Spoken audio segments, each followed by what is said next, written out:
Go the distance with the Nikon COOLPIX L810. Nothing escapes your eye or your imagination with the COOLPIX L810 and its amazing 26x zoom lens. Packed with versatile features like a 3-inch ultra-high-resolution LCD monitor, a 16.1 megapixel sensor, and a high-definition movie mode, the affordable COOLPIX L810 has the power you need for fantastic images and movies. Pick up your COOLPIX L810 and zoom right in on the action with its incredible 26x zoom Nikkor glass lens. Start at a wide 22.5mm to see the entire scene. Then zoom into an astounding 585mm telephoto to bring the furthest objects into view. And don't worry about camera shake. The optical VR image stabilization system helps keep everything rock steady, even when handheld, for sharp still images and movies. And when you want to switch from taking stills to making movies, just press the L810's dedicated record button and start creating your own high-definition 720p movies. Feel free to zoom in and out while recording and rely on the optical vibration reduction technology, the fast autofocus system, and 16.1 megapixel sensor to capture the scene with vivid detail and razor-sharp clarity. Easily frame up your shots and follow the motion of your subjects, inside or out, using the COOLPIX L810's bright 3-inch LCD monitor. This 921,000 dot ultra-high-resolution screen precisely shows off every picture and HD movie in sharp detail, and the anti-glare coating makes sure you can always see the action on the monitor, even while shooting outdoors. Though powerful, the COOLPIX L810 also likes to keep it simple. The Easy Auto mode analyzes your scene, then automatically selects the appropriate pre-programmed shooting mode. Features like the Smart Portrait mode with Smile Timer make it easy to get fun, smiling shots of your friends. The COOLPIX L810 also inspires your imagination by letting you apply creative options to stills and movies. And practical things, like using standard AA batteries, make the COOLPIX L810 a breeze to use and enjoy. The Nikon COOLPIX L810. Go the distance.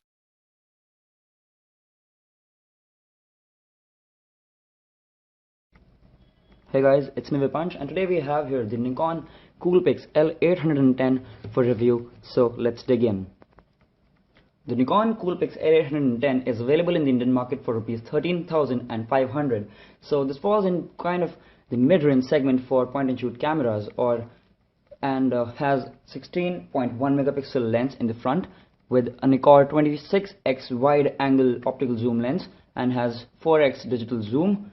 Then you have it records 720p HD videos with that button you see here, right there, the red button, and it has 35mm equivalent focal length. It has f3.1 to f5.9 aperture and a 3-inch TFT display on the back, as you can see.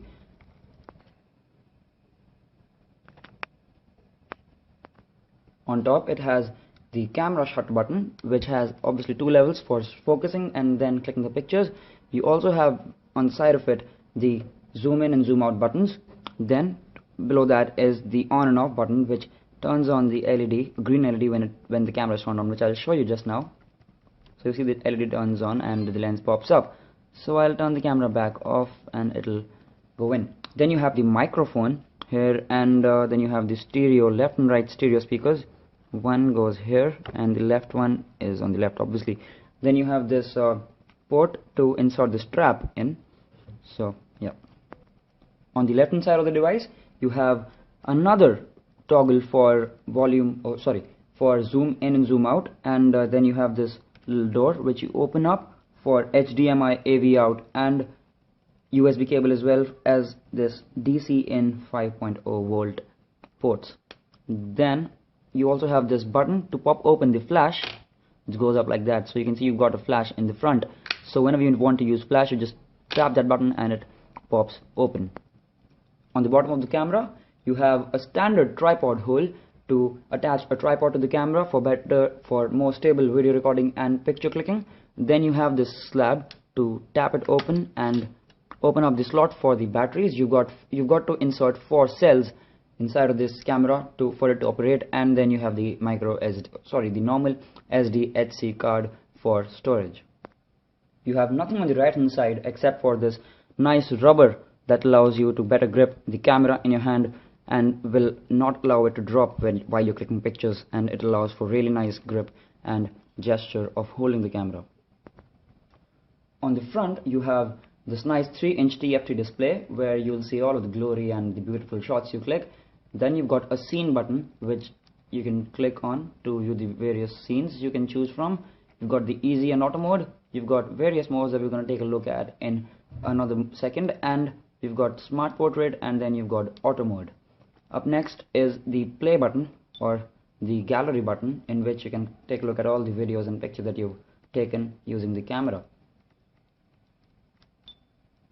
Next you've got the menu button, which will take you into the menu where you can toggle all of the settings, and we'll take a look at that again in another moment. You've got the delete button again, which you can use to delete pictures and videos you've taken using this camera. Then you have this nice rubber piece which allows for better gripping while you're holding the camera so it doesn't slide off your hands, and you've got a dedicated button to start video recording which comes in real handy. And then you've got this red indicator button which blinks when you use flash and the red eye reduction technology in the camera. You've also got the COOLPIX L810 branding up top. To turn the camera on, you simply press the on and off button and it will blink in green. The lens turns on and comes out, and the screen pops open. So you can see it turns on real quick, and immediately you see visuals from your lens. Then you can go into the scene mode to select various scenes. You can use easy auto mode if you're a beginner and don't want to mess with the settings you get in the camera. Then you've got you can select from a huge variety of modes, like you've got portrait, you've got landscape, sports for clicking better pictures of moving objects, or in other words, of people playing sports. You've got night portrait for better night or low light condition pictures. You've got party or indoor. You've got night landscape, dusk, dawn, sunset, snow, beach, close up, which kind of is like macro mode. Then you've got food, museum, fireworks show, black and white copy. You've got 3D photography. This is quite interesting, and I'll take a look at this in just a moment. Then you've got pet portrait, panorama assist, and you've also got backlighting. Next you have the smart portrait, and below that is the auto mode. So now let's quickly jump into the panorama mode and show you what that looks like. So when you're clicking pictures, it'll show you these 3 or 4 arrows in all directions. So what it does is you can click a picture of something. Let's say I'm clicking a picture of this. So it clicks the picture, shows you a preview for a couple of seconds for whatever time you've chosen, and then it goes on to show you a little preview of it on the right hand side, and you can move your camera in any direction and take a panorama. Click various pictures of it, and once you're done, just click OK to end your panorama shot, and it will start stitching the pictures together. I've not clicked the panorama right now, so I'm just going to let it go. In 3D photography mode, the camera uses the single lens to simulate that 3D effect. So what it does is it asks you to take, let's go again into that and choose the 3D mode again. So it'll ask you to take simultaneous pictures. So it says that take one picture, then slightly move the camera to the right to take another one, and it will automatically convert it to 3D. Of course, you will not be able to look at the 3D images that you click on the camera because this is not a 3D display, but you can plug it into or send it to any 3D TV or 3D smartphone that you have to take a look at them. So I'm going to demonstrate how you do that. So you click the first picture,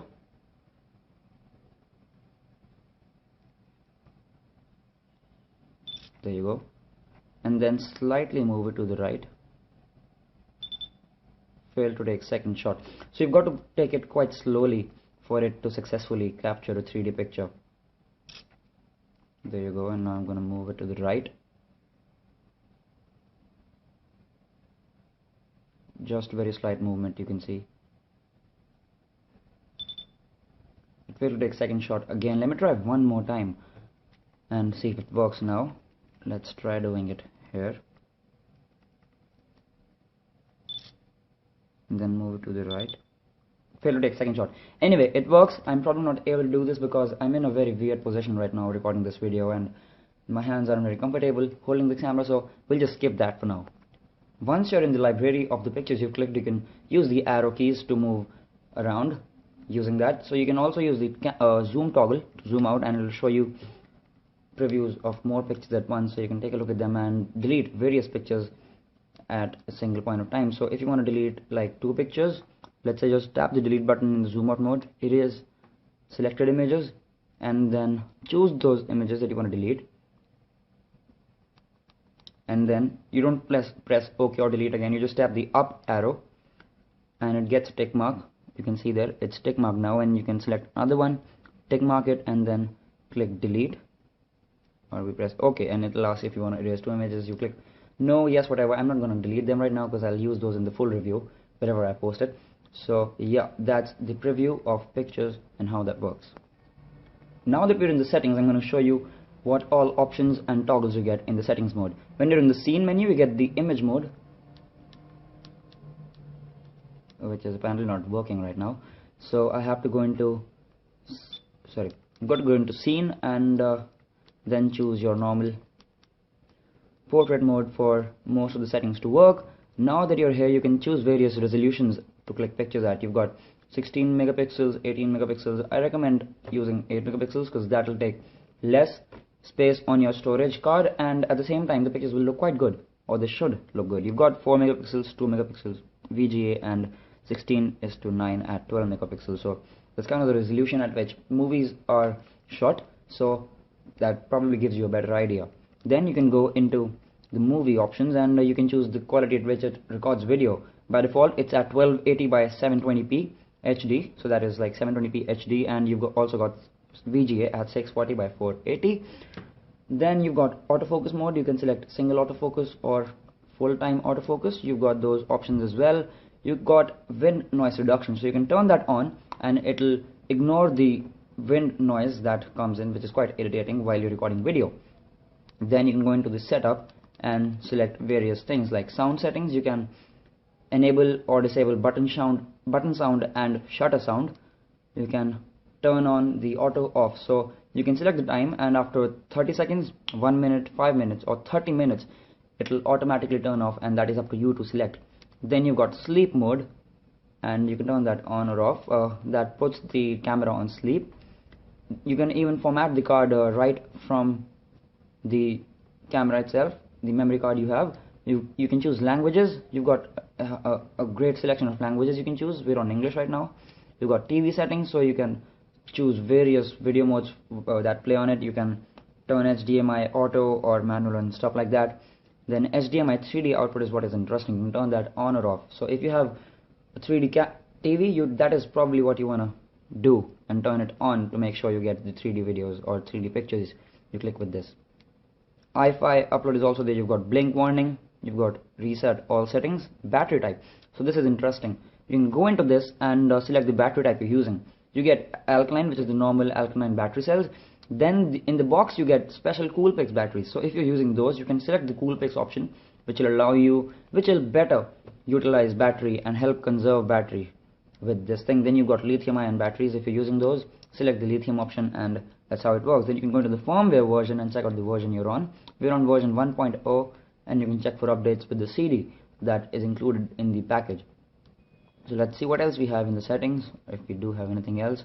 Yeah, you've got the welcome screen. You can choose nothing, a COOLPIX icon, or an image that you've clicked by selecting an image. I'm not going to do that. You can set the time zone and date. You've got monitor settings, on which you can see if you want to see the photo info. You can toggle that whenever you want, and you've also got brightness. I'm going to turn the brightness down here. That is what I've been looking for all along, but for some reason I couldn't find it.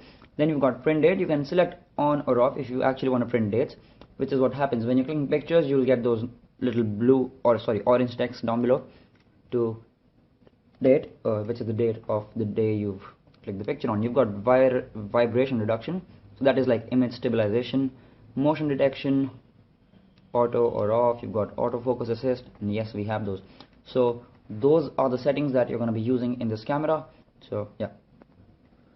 So in my time of reviewing the camera, I came to notice that the picture quality of this camera is quite nice, but you'll get a false observation of that, because when you're clicking pictures, the quality looks really bad, and even when it saves and shows you the preview, even that looks bad. But when you go into the gallery of the camera and take a look at the pictures, they really turn out quite good. So don't judge the camera based on the previews it shows to you while you're clicking pictures and normal stuff. You'll go into the gallery and it'll show you a better version, which is actually absolutely great. So the colors look nice. The video recording is quite great. You can tap the button again directly to start shooting video. There's no pause mode in video, and it automatically focuses as well. You can obviously zoom in and out while recording videos, and the microphone quality is also quite nice. So what else do we have? The camera is of a moderate weight, and especially with this nice place to hold, I guess it is very